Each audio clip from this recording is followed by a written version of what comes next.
मेरा first question है कि लाइक से कि मेरा जो दिल और दिमाग है इट इज़ लाइक इंटरट्वाइंड पूरा कि मुझे आईएससी बनना है। लाइक 4 अटेम्प्ट्स दे चुकी हूँ मैं ऑलरेडी, टोटल 6 अटेम्प्ट्स है।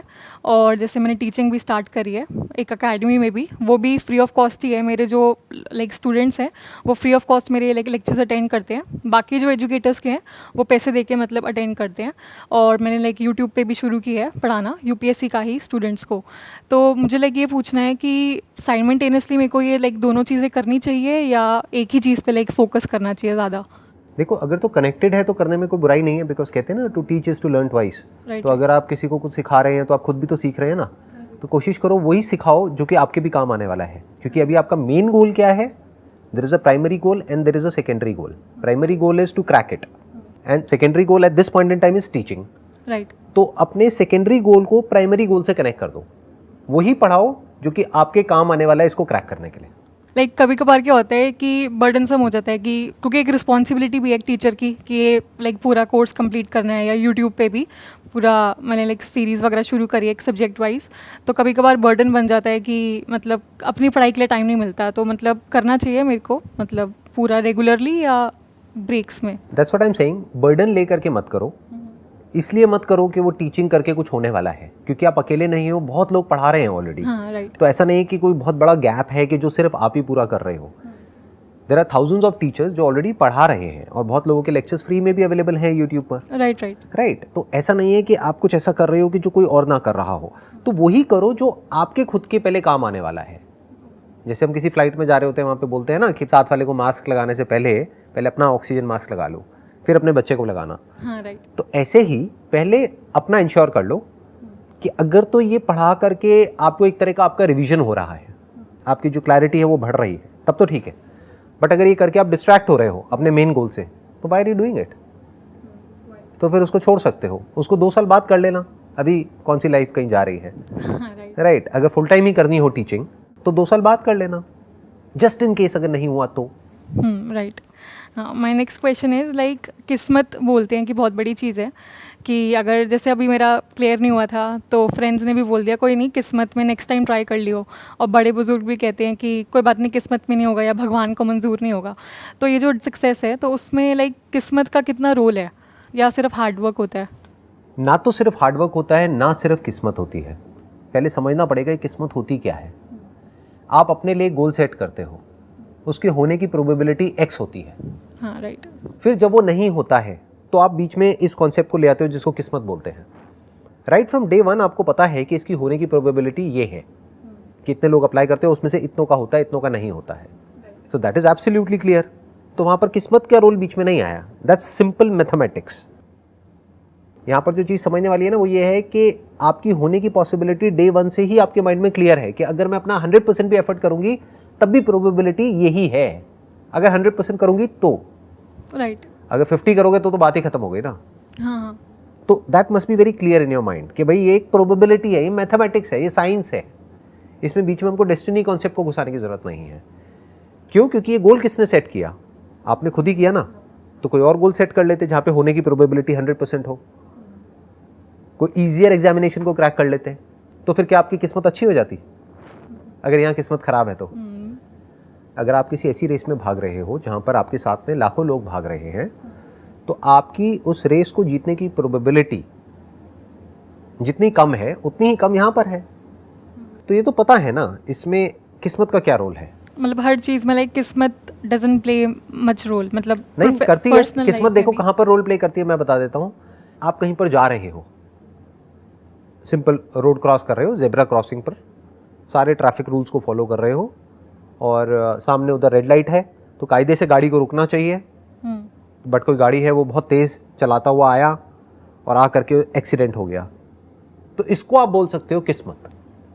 और you can call it coincidence कि उस पर्टिकुलर मोमेंट पे, क्योंकि अगर 1 सेकेंड पहले वो गाड़ी आती तो आप शायद इधर होते। हाँ, राइट। 1 सेकेंड बाद आती तो उधर होते। तो that is basically A coincidence कि एक पॉइंट पे जा करके वो एक्सीडेंट हो गया, वो इवेंट हो गया, दैट अकरेंस टुक प्लेस। तब आप कह सकते हो कि वो हो गया। एक्चुअल में वो इवेंट ही है, बट उसको अगर आप चाहो तो किस्मत का नाम दे सकते हो। क्यों? क्योंकि आपके साथ बुरा हुआ फिजिकली, तो आप कह सकते हो मेरी किस्मत खराब थी। बट इसको भी समझ करके कि that was not actually destiny, कि ऐसा नहीं है कि वो होना था और वो हो गया. That was just a coincidence. Next question, like मैं मतलब मेडिटेशन भी करती हूँ और लेकिन वो हर रोज़ नहीं कर पाती, लाइक बिजी शेड्यूल है. तो मुझे बस ये पूछना था कि मैं उसको एक हैबिट कैसे बनाऊँ कि सो दैट वो रोज़ मैं मेडिटेशन कर सकूँ, क्योंकि एक इस फील्ड में लाइक सिविल सर्विसेज के मेंटल प्रेशर भी बहुत है. तो मेडिटेशन कहीं ना कहीं हेल्प भी करेगा और वो अल्टीमेट गोल भी होता है कि who am I want to discover myself. आपके क्वेश्चन में दो अलग अलग चीज़ें हैं. एक तो है कि आपका जो गोल है, जो सेंटेंस को क्रैक करने का है, आपको ये लग रहा है कि मेडिटेशन उसमें हेल्प करेगा क्योंकि कहीं ना कहीं किसी ना किसी की बात आपने सुनी है कि वो इसमें हेल्प करेगा, राइट? विच मे और may not be true. Okay, that is one aspect of it. Second, आपने कहा हु एम आई हमारा अल्टीमेट गोल है. Definitely that's the ultimate goal of life. But अभी जो आपका जो करंट अभी जो गोल है अगले 2 साल तक, वो कुछ और है. वो हु एम आई को फिगर आउट करना नहीं है. वो आप बाद में भी फिगर आउट कर सकते हो. 2 साल बाद भी आराम से डीपली, जब आपके पास में टाइम होगा, मेंटल स्पेस होगा, तब इसके बारे में आप सोच सकते हो. तो अभी उस एस्पेक्ट को हम हटा देते हैं. अभी बात करते हैं meditation as a tool to enhance your productivity for the examination that you want to crack. Right. तो what is meditation? That needs to be understood. Meditation का कोई पैटर्न नहीं होता है. उसके लिए किसी हैबिट को डेवलप करने की ज़रूरत नहीं है, क्योंकि फिर तो हो गया कि आप फोर्सफुली कुछ कर रहे हो. आपके लिए मेडिटेशन का मतलब हो सकता है मे बी डांस और सिंगिंग और just walking on your terrace, या किसी ऐसी जगह पर जहाँ पर बहुत खुली स्पेस हो और आप आँख खोल करके, आँख बंद करके नहीं, आँख खोल करके वहाँ पर बैठे हुए हो और उस खुली स्पेस को देख रहे हो. ये भी हो सकता है आपके लिए मेडिटेशन. और ये भी हो सकता है कि कोई आ करके आपको बता रहा है कि आपको इतने घंटे आंख बंद करके बैठे रहना है और ये करना है, वो करना है, but you don't feel like doing it and still you are doing it. तो वो तो अननेसेसरी आप अपने लिए कॉम्प्लिकेशन पैदा कर रहे हो ना. राइट. एक तो पहले से ही आपके ऊपर प्रेशर है एक एग्जामिनेशन को क्रैक करने का, which is an immense pressure, psychologically, physically, मतलब पढ़ाई करना, ये करना, वो करना, जो भी आपका पास्ट है, यानी पिछले 4 अटेम्प्ट्स में जो फेलियर मिला है, प्लस जो सिर्फ 2 अटेम्प्ट्स रह गए हैं. तो एक तो वो प्रेशर माइंड पर, ऊपर से एक नया प्रेशर आपने अपने लिए क्रिएट कर लिया कि अब मेरे को डेली 1 घंटा बैठ करके ना मेडिटेशन करना है. This is a very very foolish approach जो ज़्यादातर लोग अडॉप्ट कर लेते हैं. क्यों? किसी और की बातों में आकर के अपना दिमाग नहीं लगाते हैं. मेडिटेशन का मतलब क्या है? कुछ भी ऐसा जिससे कि you can just let go of everything, whatever is going on here, for a few moments or for a few minutes or for a few hours. Okay, it can be like pursuing my hobby also as well. Why not? अगर आपकी जो hobby है, मान लो painting है, क्या है आपकी hobby जैसे? डांसिंग. तो अगर आपको डांस करना अच्छा लगता है, अब आपको भी अपने आप से पूछना है ज़्यादा अच्छा क्या लगता है डांस में भी, because dance in itself is a broad category ना. डांस में कौन सा dance? Classical dance, western dance, western. या राइट, हाँ, जो भी है. अब डांस करना ज़्यादा अच्छा लगता है, डांस सीखना ज़्यादा अच्छा लगता है. If you want to learn something new, तो उसको एज अ मेडिटेशन देख लो. तो अब आपको अलग से 1 घंटा निकालने की ज़रूरत नहीं है अपने दिन में. दिन में 1 घंटा आपने डांस सीखा, प्लस उसको सीखने के चक्कर में क्या हुआ, आपका पूरा कॉन्शियस माइंड वहाँ पर लग गया. तो ध्यान करना नहीं है, ध्यान देना है. आपने ध्यान दिया, कहाँ दिया? अपनी हॉबी पर दिया, डांस पर दिया. Your body, mind and soul gets connected to that one thing that you are doing, that one action that you are taking. This is meditation. अब आप ध्यान में हो, ध्यान कर नहीं रहे हो. ध्यान करना इज अ वेरी वेरी, मैं क्या बोलूँगा, ये बहुत ही बेसिक लेवल की बातें हैं. चाइल्डिश है बेसिकली ये चीज़ें. जो लोग इन बातों को मान लेते हैं और प्रैक्टिस करने लग जाते हैं, एक पैटर्न को फॉलो करने लग जाते हैं, that's like our monkey mind, कि जैसे उसमें क्या होता है कि इमिटेशन चलता रहता है. एक किसी ने कुछ बोला, एक मंकी का कोई आइडल है या उस ग्रुप का कोई लीडर है, उसने कुछ किया तो बाकी सारे बंदर भी वही कर रहे हैं, या एक हर्ड मेंटालिटी होती है. हाँ, इस फील्ड में ऐसा है भी. लाइक जो IAS बन जाते हैं तो उनके वीडियोस लाइक है he free of cost available on YouTube. तो उन्होंने लाइक अगर कोई बोलता है कि 16 घंटे पढ़े, तो लोग भी पागलों की तरह शुरू हो जाते हैं 16 घंटे. तो ये होता है, लाइक हर्ड मेंटालिटी काफ़ी है इस फील्ड में. हर फील्ड में है. दुनिया की ऐसी कौन सी फील्ड है जहाँ पर हर्ड मेंटालिटी नहीं है? क्या आपकी फैमिली में नहीं है? क्या फ्रेंड सर्कल में नहीं है? फ्रेंड सर्कल में हम उसको नाम दे देते हैं पीयर प्रेशर. फैमिली में नाम दे देते हैं भाई सोसाइटी का अपना, हमारी इज्जत है, हमारा रुतबा है, लोग क्या कहेंगे and all that. Right. Career में भी है. आप आगे जा कर के कहीं जॉब करोगे, अब चाहे गवर्नमेंट में करो चाहे प्राइवेट में करो, वहाँ पर भी है। कहाँ नहीं है? एक अथॉरिटी है, उसको ब्लाइंडली फॉलो किया जाता है, उसको क्वेश्चन कोई नहीं करता है।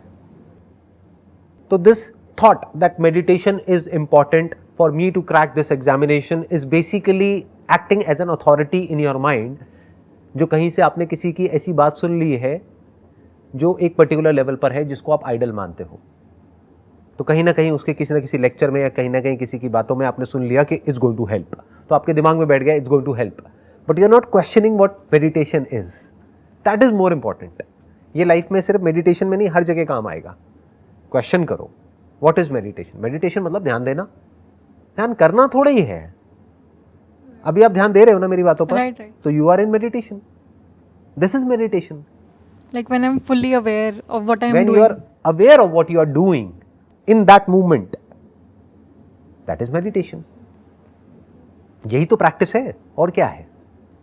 अब ये आगे जाकर के कैसे आपको हेल्प करता है, आपके करियर में भी हेल्प करेगा, और आगे जाकर के जो स्पिरिचुअल जो इंक्वायरी है, यानी हु एम आई जो क्वेश्चन है, वहाँ पर भी हेल्प करेगा, क्योंकि वहाँ पर वन पॉइंटेड कॉन्सेंट्रेशन चाहिए, वन पॉइंटेड फोकस चाहिए। इस क्वेश्चन के साथ ठहरना पड़ेगा कई सालों तक। Who am I. Okay, next question is कि लाइक पेशेंस, जो कि बहुत ज़रूरी है हर चीज़ में। लाइक कभी कभार मैं इम्पेशेंट हो जाती हूँ, क्योंकि पेशेंस इज़ व्हाट कि अगर हमारे अकॉर्डिंगली रिजल्ट्स ना आए तो इम्पेशेंट हो जाते हैं। लाइक क्रैक नहीं हुआ, 1-2 नंबर से रह गई, या फिर जैसे मैंने यूट्यूब पे किया, कंटेंट अच्छा है लेकिन जो व्यूज़ आते हैं कुछ भी, मतलब आजकल तो पता ही है कुछ भी ट्रेंड हो जाता है, तो हम इतनी मेहनत करते हैं तो उस पर नहीं आते कुछ, तो वो इम्पेशेंस आ जाता है मेरे अंदर। तो उसको मैं कैसे रखूँ, मतलब पेशेंस को अपनी प्रोफेशनल लाइफ में भी और अपनी पर्सनल लाइफ में भी। जब आप अच्छे से समझ लोगे ना मेडिटेशन का मतलब क्या है, और उसको एक्चुअल में प्रैक्टिस करोगे। मेडिटेशन मीन्स माइंडफुलनेस, मतलब जो भी करना है ध्यान से करना है, छोटे से छोटा काम, बड़े से बड़ा काम। कि अगर आप किसी पार्क में बैठे हो और मानो एक गिलहरी को ऑब्जर्व कर रहे हो कि उसके अंदर क्या चल रहा है, वो क्या कर रही है, क्यों बार बार पेड़ पे जा रही है, क्यों नीचे आ रही है, वो एग्जैक्टली करना क्या चाहती है, व्हाट इज शी डूइंग, तो आराम से वहाँ पर बैठो और देखते रहो। तो इससे क्या होगा, आपके अंदर धीरे धीरे पेशेंस डेवलप होने लग जाएगा। You will be able to be with yourself without doing anything for that matter for hours, and you will just be. अगर ये आप कर पाते हो तो आपके अंदर पेशेंस है। 99% लोग ये नहीं कर पाते हैं। उनको क्या चाहिए, कुछ ना कुछ चाहिए अपने आप को बिजी रखने के लिए, नहीं तो उनका दिमाग खराब हो जाएगा। राइट। लोगों को क्या है कि उनको कुछ ना कुछ चाहिए अपनी अटेंशन को बिजी रखने के लिए। उनको कोई गैजेट चाहिए, या कोई पर्सन चाहिए, या कोई एक्टिविटी चाहिए, या कुछ ना कुछ चाहिए जो कि उनके अटेंशन को कंट्रोल कर सके। यानी उनकी जो अटेंशन है उसका कंट्रोल किसी और के हाथ में, मान लो एक मोबाइल फ़ोन के हाथ में है, तब तो ठीक है। बट अगर ये मोबाइल फ़ोन उनसे ले लिया तो उनको पता ही नहीं है अपनी अटेंशन को खुद कंट्रोल कैसे करना है। राइट। इसके लिए एक टर्म भी है जो यूज़ करी जाती है, दैट इज़ ADHD। बहुत कॉमन है आजकल। ये कहते हैं कि हर 10 बच्चों में से 3 या 4 बच्चों को ये प्रॉब्लम होती है। अलग अलग सर्वेज हुए हैं अलग अलग वर्ल्ड के अलग अलग पार्ट्स में, बट ये बहुत कॉमन है आजकल जो देखा जा रहा है। सो अब उसमें क्या हो रहा है, अपनी अटेंशन को कैसे कंट्रोल करना है वो हमें नहीं आता है। तो अब क्या होता है कि जैसे ही कुछ भी ऐसा होता है जो हमारा जो भी हैबिचुअल पैटर्न है उससे हट करके होता है, तो हमें गुस्सा आ जाता है। We get irritated, frustrated, we get angry. तो अब इस सब का सोल्यूशन क्या है कि अपने साथ कुछ टाइम स्पेंड करो, बिना किसी मोबाइल फ़ोन के, बिना किसी गैजेट के, बिना पढ़ाई के, बिना टीवी के, बिना किसी पर्सन के, बिना किसी सपोर्ट के। Just be. और जो उस मोमेंट में हो रहा है बस उसको देख लो। और ऐसा नहीं है वो ही करना है, ध्यान रखना, यहाँ पे भी एक बहुत बड़ा ट्रैप है। ऐसा नहीं है कि अगर आप ऐसे में बैठे हो तो ब्रेथ को ही देखते रहना 1 घंटे तक। अरे नहीं, अगर इसी मोमेंट की बात करी जाए, इस मोमेंट में एक्चुअल में क्या हो रहा है। मैं आपको लाइक अच्छे से एकदम अवेयर रह के सुन रही हूँ और समझ रही हूँ, और लाइक आपकी बॉडी लैंग्वेज सब कुछ लाइक ऑब्जर्व कर रही हूँ पूरा। तो मतलब पूरा ध्यान मतलब आपकी बातों पे ही है और अपने आप पे कि हाँ मतलब अच्छे से सुनूं और दिमाग में जा रही है वो बातें। उसके अलावा यहाँ पर इस मोमेंट में और क्या क्या हो रहा है। ब्रेथ चल रही है, हाँ हाँ राइट। जो भी कुछ हो रहा है उसको अगर आप स्लो मोशन में ऑब्जर्व करने लग जाओ तो आप देख रहे हो, सुन रहे हो, यहाँ पर एसी चल रहा है, उसकी हवा को आप फील कर सकते हो। राइट। ये लाइट्स हैं ऊपर, पीछे एक स्क्रीन है, ये 2 मग्स पड़े हुए हैं, इसमें हर्बल टी है। इसका जो फ्लेवर है अगर आप उसको टेस्ट करेंगे तो इसमें एक मिठास है। तो इस तरह से जब आप इस मोमेंट में जो भी कुछ होता है उसकी तरफ अवेयर हो जाते हैं, ऐसे ही लाइफ में हर मोमेंट में अवेयर हो जाते हैं, तो धीरे धीरे आप ग्रॉस से सटल की तरफ जाने लग जाते हैं। जैसे जो मैं डेली वॉक करता हूँ पार्क में, तो चलते चलते अपने आप से एक क्वेश्चन पूछ लेता हूँ कि देखता हूँ इस वक्त मैं अपने आप को अंदर अंदर क्या बोल रहा हूँ, तो आई कैन सी दैट। तो that is like observing your thoughts. तो जैसे ही देखना शुरू करते हैं अपने थॉट्स को, अब ये बहुत सटल हो गया, शुरुआत कहाँ से करनी पड़ेगी? ग्रॉस से। अभी हमको यही अवेयरनेस नहीं है कि जो मग है ये स्टील का है, इसमें चमक रहा है, इसमें हमारी जो इमेज है वो दिख रही है। कुछ बेसिक चीज़ें ही हैं जिसकी तरफ हम अवेयर नहीं हैं। तो इतनी सटल चीज़ों की तरफ हम अवेयर कैसे हो सकते हैं? इसको ना बड़े आराम से अंदर सुनना होता है। मतलब इसको बोलते हैं बहुत ही एक सटल ऑब्जर्वेशन, एक ऐसा ध्यान जो बहुत ही शार्प हो चुका है, बहुत ज़्यादा कॉन्सेंट्रेटेड है। तो आप बड़े आराम से ऑब्जर्व कर सकते हो कि अंदर एग्जैक्टली मेरे क्या चल रहा है और वो बोलने की वजह से क्या रिएक्शन ट्रिगर होता है, जिसको फीलिंग बोलते हैं, इमोशन बोलते हैं, सेंसेशन बोलते हैं। इस सब की शुरुआत होती है कुछ बोलने से, अ वर्ड, अ सेंटेंस। वो हम अपने अंदर बोलते हैं फिर बाहर बोलते हैं, लेकिन ये इतनी तेज़ी से होता है कि हमें पता ही नहीं लगता है। तो if you can observe in such a way, तब आप देख सकते हो the origin of thought, not how to control your thought और how to be positive. What is thought? एक फीलिंग पैदा कहां से होती है, इमोशन कैसे पैदा होता है, एक सेंसेशन कैसे जनरेट होती है अंदर ब्रेन के अंदर। This is meditation. I hope सारे आपके जितने भी क्वेश्चंस हैं उन सबके आंसर्स मिल गए आपको। हाँ हाँ sir. Wish you all the best. Thank you sir.